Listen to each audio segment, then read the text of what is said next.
Assalamualaikum warahmatullahi wabarakatuh. Terima kasih atas kehadirannya. Ketemu lagi.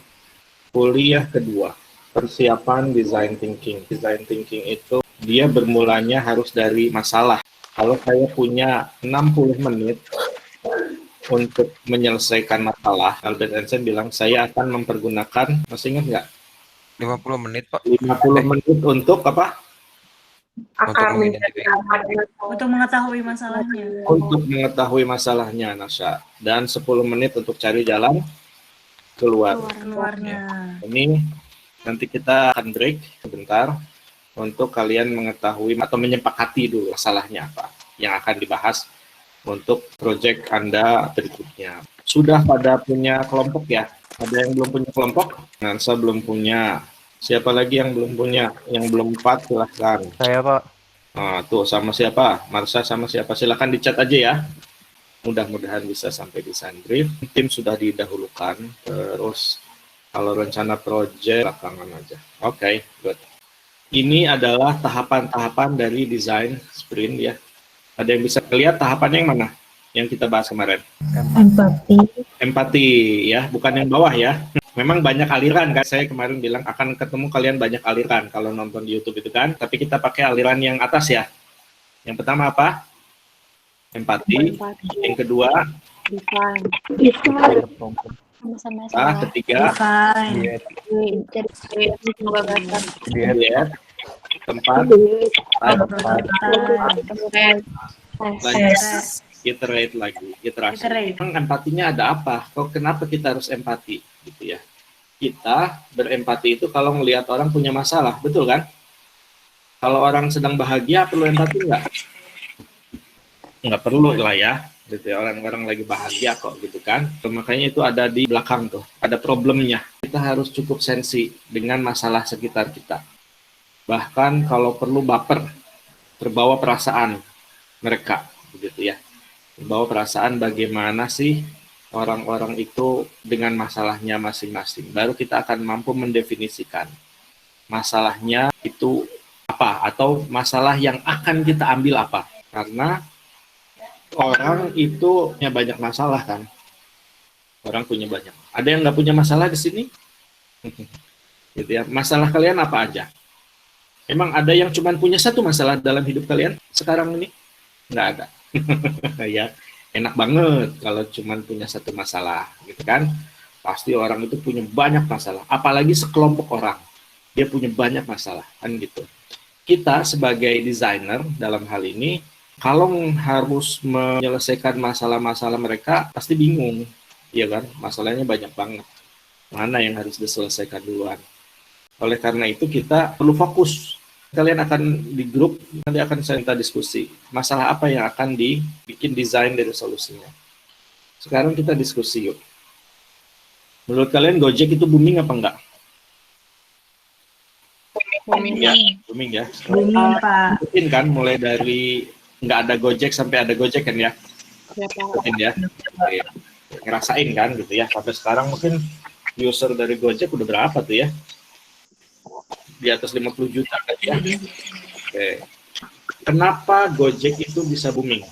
Karena mereka menawarkan yang belum pernah ditawarkan. Oke, gimana Nadia?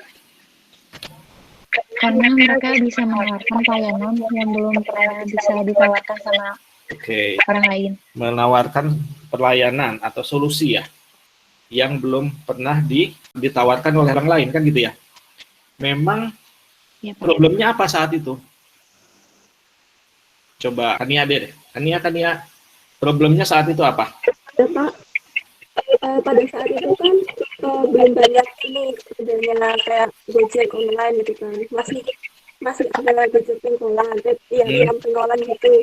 Nah, sedangkan tuh nggak fleksibel gitu loh Pak. Gojek pengkolan tuh ada cuma di beberapa tempat. Betul. Jadi nggak bisa menjangkau ke tempat-tempat tertentu. Gitu ya. Gojeknya sedikit, nggak hanya ada di tempat-tempat tertentu. Coba apa lagi?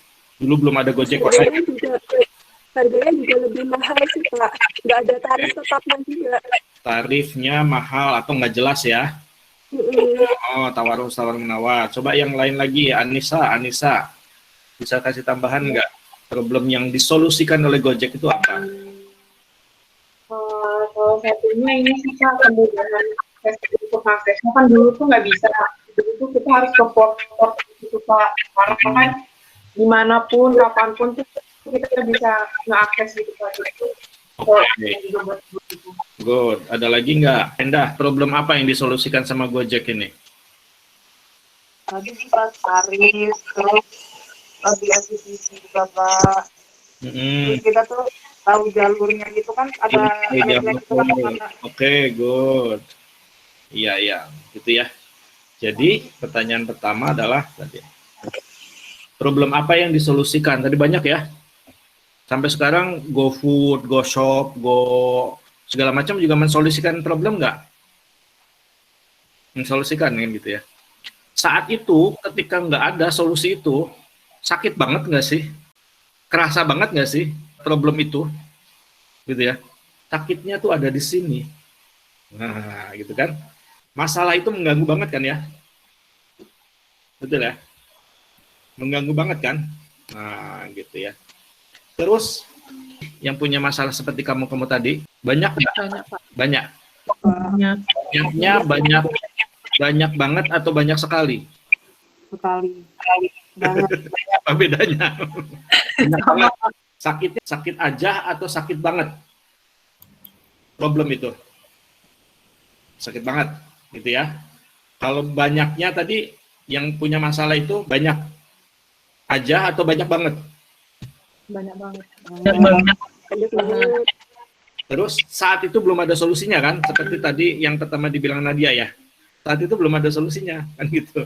Kalau udah ada solusinya mah nggak akan booming. Kenapa Gojek bisa booming? Jawab dengan 3 tadi. Karena dia belum ada solusinya. Dia mensolusikan masalah yang sakit banget, betul?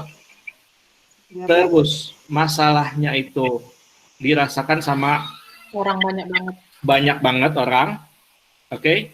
Yang ketiga, belum ada jawabannya Nadia tadi. belum ada yang memecahkan. Belum ada tersedia solusinya. Jadi, anak-anakku sekalian, kalau mau bikin satu produk yang booming, pegang 3 tadi. Pertama apa? Masalahnya sakit banget. Solusi Anda mensolusikan masalah yang sakit banget, gitu kan? Terus itu dirasakan oleh banyak banyak orang. Terus yang ketiga, solusinya. Kalau udah ada solusinya, kalian jadi pesaing, kan gitu kan?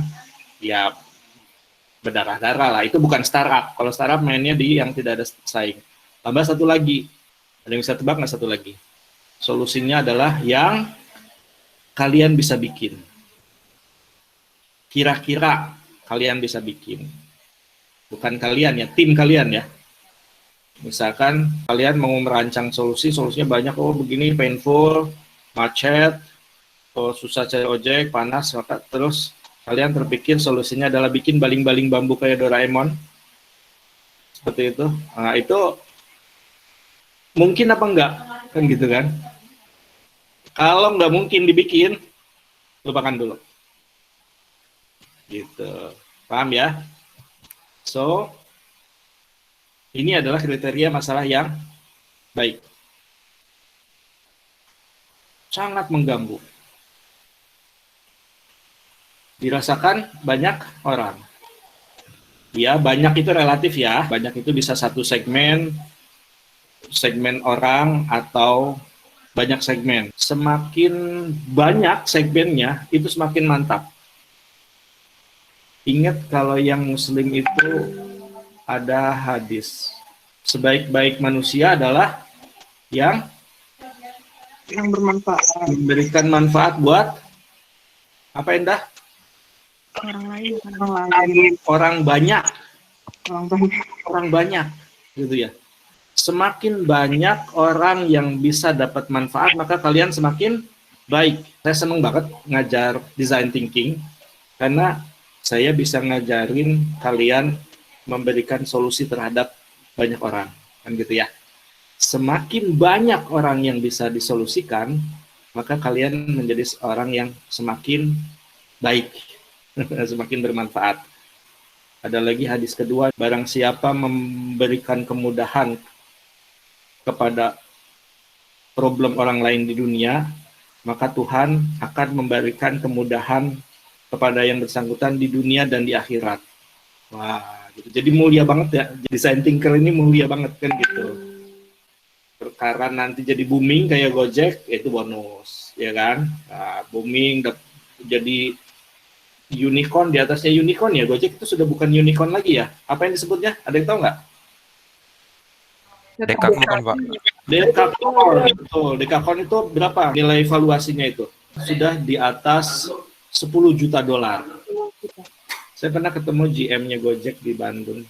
Saya belum pernah dengar, saya bilang Gojek itu visi misinya apa? Kok kayaknya kemana-mana, saya bilang gitu ya. Karena awalnya kan dia bisnis ojek online-nya kan. Tapi sekarang kan dia bisnis, kamu udah bisnis GoShop, GoSend, GoFood, Go apa lagi? Emang mau bisnis apa sih Gojek itu? Tanya gitu. Emang visinya tuh apa? Saya tanya gitu Gojek itu. Oh, visi perusahaan kami adalah berbisnis menjadi perusahaan yang berdampak kepada orang banyak, kata gitu, mempunyai impact terhadap orang banyak.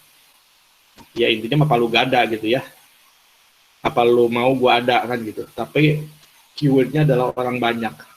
Jadi kalau dia targetnya cuma 1-2 korporasi misalkan, dia nggak main di situ, gitu ya. Misalkan gede sih bisnisnya triliunan, tapi akan bikin bandara gitu ya. Bandara kan nggak banyak kan, pesenin bandara kan nggak banyak kan gitu ya, paling cuman Angkasa Pura, pemerintah daerah gitu kan. Nah, dia nggak main di situ, tapi yang dia berdampak kepada orang banyak.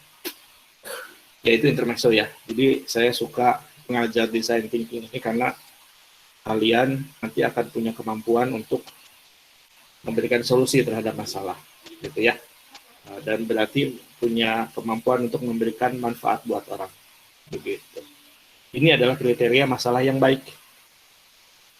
Sekarang saya minta kalian diskusi satu permasalahan dengan 4 kriteria yang tadi terkait dengan COVID. Ini PR-nya. Jadi kalian harus cari masalah. Kalau biasanya yang suka cari masalah itu biasanya preman, nah, di pasar, di terminal, gitu kan. Nah, kalian harus cari masalah. Masalahnya kan terkait dengan COVID. Mengganggu banget. Masalahnya tuh very painful problem, disebutnya tuh painful problem. Dirasakan banyak orang. Nah, orangnya ini saya mungkin fleksibel ya. Mau mahasiswa aja misalkan. Kenapa banyak orang? Memang mahasiswa banyak, udah banyak Pak. Kalau di Bandung aja mungkin ada 100.000 kan misalkan gitu. Ya silahkan gitu. Atau dirasakan oleh para, kemarin saya nyontohkan pengemudi Gojek gitu ya. Pengemudi Gojek itu omsetnya menurun misalkan gitu ya. Atau dirasakan oleh anak-anak SD yang susah belajar misalkan, atau orang-orang miskin yang nggak tahu gimana, nggak punya HP. Nanti jangan langsung loncat ke solusi ya, nggak usah, tapi kira-kira solusinya seperti apa. Itu solusinya kalian punya sumber dayanya, punya, bukan kaliannya yang bisa sih, tapi bisa nyari lah, bisa nyari orang yang bisa kan gitu. Kalau harus nanti misalkan nge-hire programmer ya bisa lah gitu kan. Kalau harus nge-hire orang desain produk anak FIK, bukan nge-hire ya, ngajakin kolaborasi anak FIK, anak FIT, anak FTE, anak FIK, anak kedokteran, anak farmasi gitu. Itu silahkan. Tapi yang tadi, asal jangan kalian untuk mensolusikan itu harus berkolaborasi dengan Doraemon misalkan. Nah, itu kan susah. Atau Ki Gendeng Pamungkas, nah susah. Karena Ki Gendeng Pamungkas sudah tobat sekarang. Nah, kan? Atau harus berkolaborasi dengan Elon Musk. Nah, itu kan susah kan gitu ya. Kira-kira solusinya itu bisa deh dibikinkan gitu ya. Nggak usah nanti kan di akhir perkuliahan itu bikin solusinya itu nggak usah sampai jadi kalau di sini. tapi sampai prototype. Jadi kalau bisa sampai jadi, wah mantap. Apalagi bisa sampai dijual, wah udah. Itu strike A. Nah, langsung A. Dan langsung ikutan program inkubasi. Nah, gitu ya. Langsung jadi startup. Wah, keren sekali itu. Silahkan, ini kelompok di sini maksimal berapa sih kemarin teh? 4 ya? 5 Pak. 5. Boleh lebih? Boleh. Asal jangan dari fakultas yang sama. Gitu ya. Jangan dari prodi yang sama. Nah, boleh lebih, boleh, sangat boleh. Tapi kalian harus nyari tambahannya adalah dari fakultas lain. FIK, FIT, FTE, FIF, segala macam, silahkan. Gitu ya. Karena kalian ini dirancang untuk menjadi megang bagian bisnisnya, sisi bisnisnya, tapi sisi teknisnya itu harus minta bantuan sama orang lain, begitu ya, nggak apa-apa. Oke. PR ya ini PR ya, cari masalah, yang bikin grup WA atau grup lain, nanti diskusi di situ ya. Jangan lupa kriterianya 4 tadi, nggak mesti 1 juga nggak apa-apa, 2 apa 3 dengan kriteria yang sama. Soalnya kenapa? Kalau gagal di 1, kalian punya cadangannya. Kurang lebih seperti itu. 1 dulu telusurin, kalau gagal, ya nanti bisa berubah, gitu, dipindahkan. Ada yang sudah punya masalah belum yang mau disolusikan? PSBB, Pak. PSBB, oke. Nanti kita bahas ya di sini ya. Berarti kelas ini akan ngebantuin kelompoknya Fauzan. Oke, kenapa Fauzan? Masalahnya apa? Pak, yang di Jakarta sih, Pak. Yang di Jakarta, masalahnya apa? Banyak di Jakarta tuh UMKM ya, Pak. Terus masih banyak orang-orang yang menolak adanya PSBB sih. UMKM menolak PSBB. Ya, nggak UMKM aja sih, Pak. Oke. Jadi orang-orang menolak PSBB. Iya. Oke. Banyak nggak ini? Banyak ya. Kalau kriteria pertama, masuk nggak? Apakah ini sebuah problem yang painful apa enggak? Iya, Pak. Painfulnya di mana? Mata pencariannya berkurang. Oke. Kegiatan juga terbatasi. Berarti problemnya bukan di menolak PSBB-nya ya. Oke, problemnya di mana tadi? Contoh diskusi ya. Contoh Pendapatannya berkurang, Pak. orang-orang yang apa tadi? Penghasilannya berkurang. Ya, Nadia ya. Iya, Pak. Kayaknya kita butuh satu yang spesifik deh. Penghasilan apa? Pekerjaan. Sektornya apa? Orang-orang ini orang-orang siapa? Pedagang. Kita lebih spesifik lagi ya. Gojek juga termasuk sih, Pak. Oke, pedagang. Kita pedagang dulu ya. Yang penghasilannya berkurang karena PSBB. Problem ya. Dagangnya banyak apa enggak? Banyak. Banyak. Problemnya sakit. Sakitnya sakit banget atau sakit aja? Banget, Pak. Sakit banget. Oh, pedagangnya banyak banget atau banyak aja? Banget. Banget. Banget. Ini udah ada solusinya belum sama sekarang itu? Sama pemerintah? Belum, Pak. Paling ada subsidi tapi nggak memenuhi. Oke. Nah, kalau satu gugur lebih baik nyari lagi. Ada subsidi, bantuan sosial tunai kan gitu ya. Solusinya berarti sudah ada atau nggak usah kita teruskan gitu. Oh iya, Pak. Akan menyaingi subsidi atau BLT. Yang keempat itu solusinya kira-kira bisa dirancang dengan resource yang ada. Emang solusinya mau kayak gimana? Yang kayak tadi. Orang yang penghasilannya berkurang karena PSBB, kira-kira solusinya kayak apa? Udah terpikir belum solusinya? Fauzan atau Nadia? Belum, Pak. Belum ya? Jangan-jangan bantuan tunai lagi.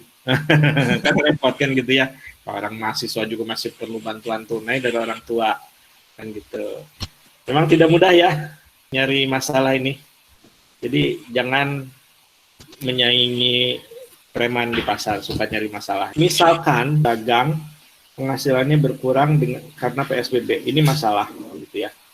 Misalkan kita ada terpikir sebuah solusi tapi yang bukan menyaingi BLT tadi, misalkan ya, Pak saya mau teruskan yang ini, boleh nggak? Ya boleh kan gitu. Nah, langkah kedua yang harus dilakukan adalah melakukan reframing. Reframing itu adalah melihat masalah, melihat sesuatu dari apa?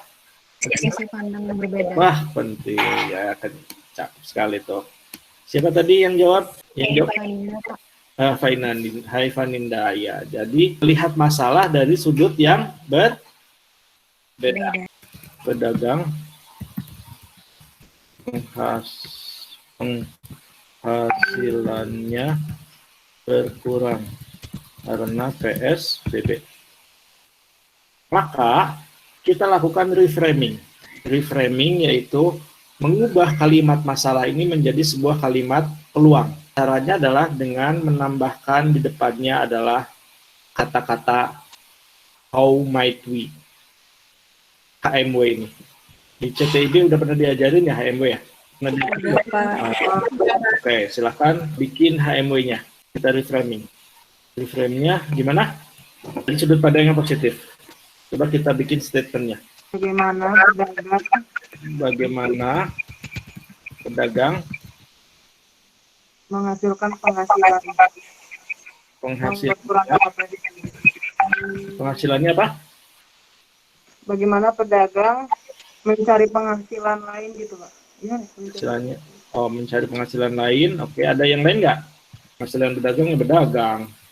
Nggak mungkin cari tambahan dengan kantoran. Ada yang lain? Bagaimana pedagang ambil sudut pandang positif? Menambah, Pak. Menambah. Bagaimana, how might we, bagaimana kita bisa, bagaimana itu baru how-nya. Might we itu apa? Bahasa Indonesia ini. Kita bisa. Bagaimana jika kita Bagaimana kita bisa membuat, gitu ya, Iya, Pak. pedagang penghasilannya tidak berkurang. Ya. Kita ya yang ngerjain ini. Ya, ketika PSBB. Nah, ini adalah HMW statement disebutnya. Paham nggak cara bikinnya? Jadi dimulai dengan how might we. Gimana kita bisa membuat apa? Ya nggak tahu. Nanti mau membuat produk, membuat kebijakan, membuat proses, membuat, kan kemarin kita bicara design thinker itu solusinya belum tentu produk ya, tapi bisa jadi apa? Kebijakan, program. Oh, layarnya terlalu kecil. Thank you, Asa. Yang ini adalah disebut dengan how might we statement. Atau biasa juga disebut dengan challenge statement. Jadi PR kedua adalah kalian membuat challenge statement-nya nanti atau HMW statement-nya ketika sudah sepakat dengan problemnya. Ada pertanyaan sampai sini? Oh, Pak, mau nanya, Pak. Iya. Kalau misalkan bentuk solusinya, misalkan kayak kita ngasih kayak seminar gitu, Pak, ke pedagang-pedagangnya, itu bisa? Bisa aja, tapi sesuaikan dengan problemnya. Apakah problemnya pedagang itu memiliki problem di dalam mendapatkan seminar? Gitu. Apakah ini merupakan sebuah painful problem buat mereka? Gitu ya. Atau nanti mungkin tidak pedagang, oke lah kalau gitu UKM atau startup, calon startup gitu ya, yang pengen menjadi startup atau yang baru lulus, yang pengen menjadi wirausaha, misalkan gitu ya, mungkin mereka merasa kesulitan mendapatkan sekolah wirausaha misalkan gitu ya, nah itu bisa gitu. Tapi tadi sesuaikan solusi Anda dengan problemnya. Problemnya, oke, siap. Kasih Pak. Ya, makasih. Ya, ada pertanyaan lagi? Pak, untuk tugas yang tadi Pak, itu masalahnya tiap kelompok harus beda sektor gitu ya Pak? Nggak boleh yang sama gitu? Iya, jangan sama. Nanti kalian jadi bersaing satu dengan yang lain. Nah, gitu. Ya. Kasih Pak. Manggil kamu apa Radia? Radian Pak, Radian. Radian. Nah, Radian, mungkin si problemnya itu bisa beberapa atau tadi bisa diiterasi, gitu ya. Jadi di dalam design thinking ini kalian harus fleksibel, nggak bisa konsisten. Pokoknya kita kan sudah sepakat ini, ya harus tetap ini gitu kan. Tetapi ketika mentok di depan harus mau iterasi ke belakang, lagi ke belakang diubah lagi. Itu namanya iterasi, gitu ya. Ya mungkin tadi si problemnya diganti atau segmennya diganti tadi dari orang ke UMKM, berubah lagi ke pedagang, berubah lagi ke lulusan, gitu ya. Lulusannya misalkan saya berubah lagi Pak, lulusannya mau lulusan SMK saja, itu yang disebut dengan iterasi. Gitu. Jadi harus mau diubah-ubah.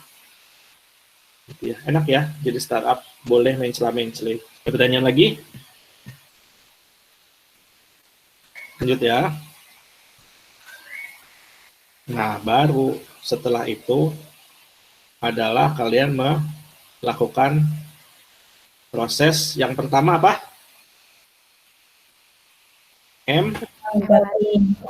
Empati. Ya, cuman empati kayaknya slide-nya minggu depan. Bagaimana cara melakukan empati. Cuman saya mau kasih tahu dari awal, ada beberapa. Yang paling rendah, level yang paling rendah adalah kalian browsing. Ya, browsing. Jadi googling, jadi pakai data sekunder. Cari, benarkah pedagang itu bermasalah dengan penghasilannya berkurang drastis, kan gitu. Paling rendah, tapi saya nggak mau kalian cuma melakukan itu. Ya. Ada macam-macam, nanti kan depan nanti kita mungkin saya ajarin. Tapi dari sekarang mungkin sudah mulai bisa mengira-ngira ya. Yang kedua adalah shadowing itu nempel sama pedagang. Bukan cuma satu pedagang, beberapa pedagang. Oke, nempel tanya-tanya. Shadowingnya ada yang tanya-tanya, ada juga yang cuma ngeliatin dari jauh. Nah, itu beda. Gitu ya, ngeliatin dari jauh boleh, tanya-tanya boleh. Gitu ya. Yang ketiga, ada juga magang di pedagang itu.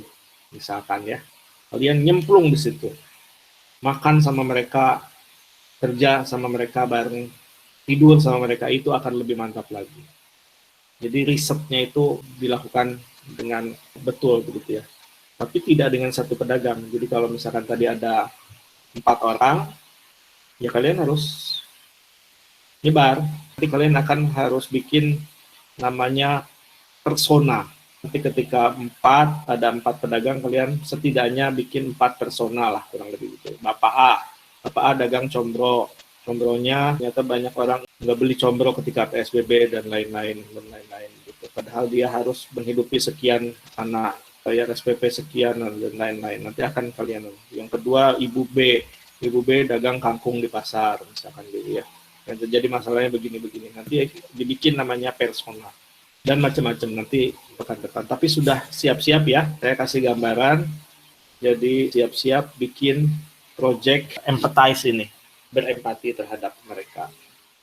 Begitu. Oke. Masalahnya jangan terlalu sempit, juga jangan terlalu luas. Ya. Kalau terlalu luas, tadi kita susah cari solusinya. Orang-orang, seluruh penduduk Indonesia merasa kesusahan ketika PSBB, misalkan gitu ya. Wah, itu kan terlalu luas, gitu ya. Atau masalah yang terlalu kecil, misalkan para penghuni kos-kosan Anida merasa kesulitan untuk mencari makan di malam hari ketika PSBB. Nah, cuman problemnya pada kos-kosan Anida doang. Begitu. Nah, itu juga tidak bagus karena tadi kurang banyak segmennya, tapi terlalu luas juga akan menjadi masalah. Habis itu digambarkan tujuan akhirnya, dibikin sketsanya. Pak, saya mau bikin begini gitu. Kondisi akhirnya itu adalah yang seperti ini, kurang lebih seperti itu. Itu akan lebih memberikan gambaran, ya. Jadi tadi pedagang, bukan solusinya ya, yang digambar tujuan akhirnya itu bukan solusinya. Tapi yang digambar adalah kondisi si pedagang itu. Sehingga misalkan gambarnya adalah pedagang yang kebanjiran order. Nah, gitu. Solusinya belum. Dari tujuan akhir itu apa? Oh, tujuan akhir tadi gambar. Bentuknya gambar. Lantas produk saya itu akan berhasil kalau omset dari pedagang itu naik. Gitu ya. Pedagang atau setidaknya tidak turun. Batasan-batasannya, pedagangnya pedagang sektor kaki lima deh, atau pedagangnya pedagang online saja, atau pedagangnya apa kan gitu ya. Nah itu batasan-batasannya. Baru bikin the brief. Brief itu adalah gambaran apa yang mau kalian bikin.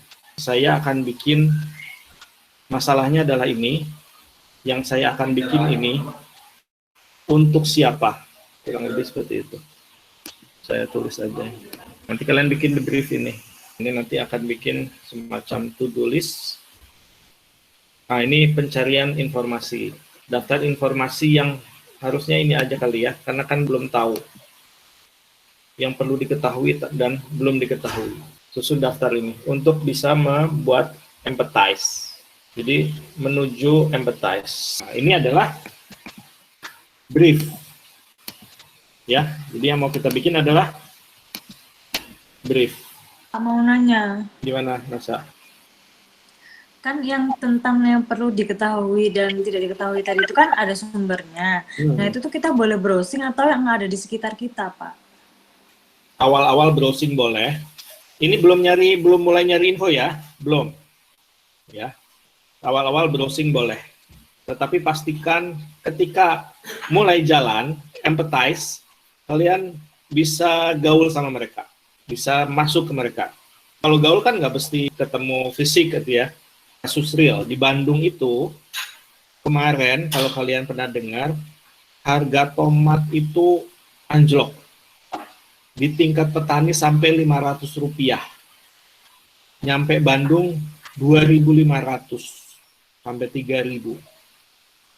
Rp500 untuk ongkos petiknya aja per kilo, sama ongkos angkut itu nggak nutup, apalagi biaya bibit dan lain-lain, ya, biaya bibit, biaya pupuk, biaya apa segala macam, itu masalah kan gitu ya.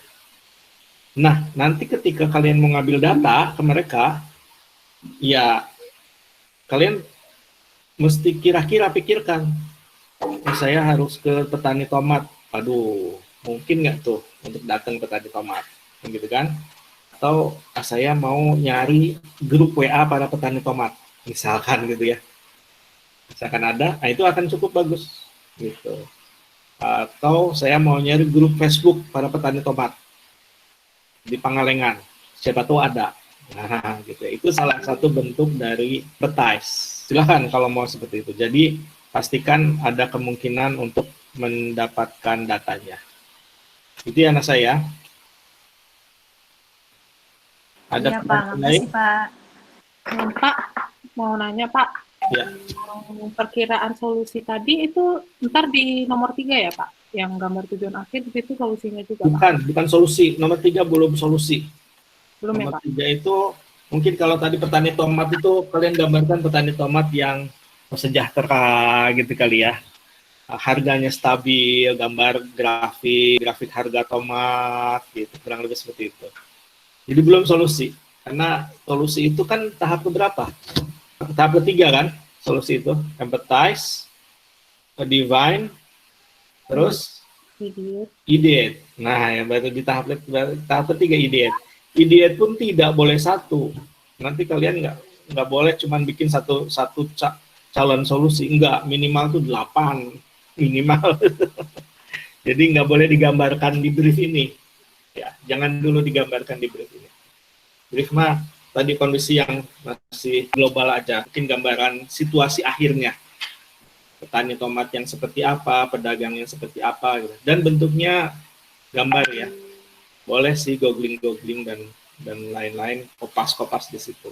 Untuk membuat ini ya bisa diskusi. Kalau saya biasa pakai Milanote atau Jamboard. Ini aplikasi yang bisa kalian pakai untuk diskusi kolaborasi online.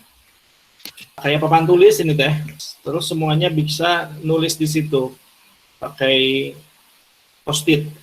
Sticky notes, tahu sticky notes? Nah, di situ ada juga sticky notes. Terus juga kalau mural dan Miro itu ada buat footing. Footingnya pakai stiker warna merah di label. Oke, kita sudah punya 5 ide nih, gitu ya. 5 ide, yuk footing yuk. Gimana footing? Gimana coba?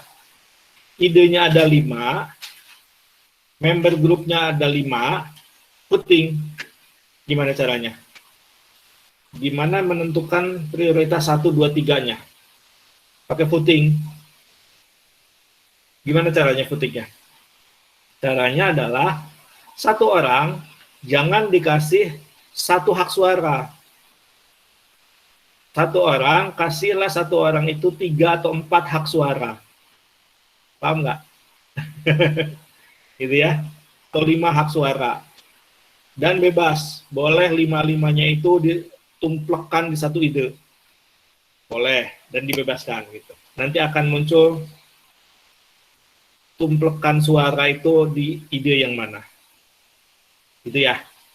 Kalau pakai mural atau Miro, itu bisa. Tapi kalau pakai Jamboard, nggak bisa.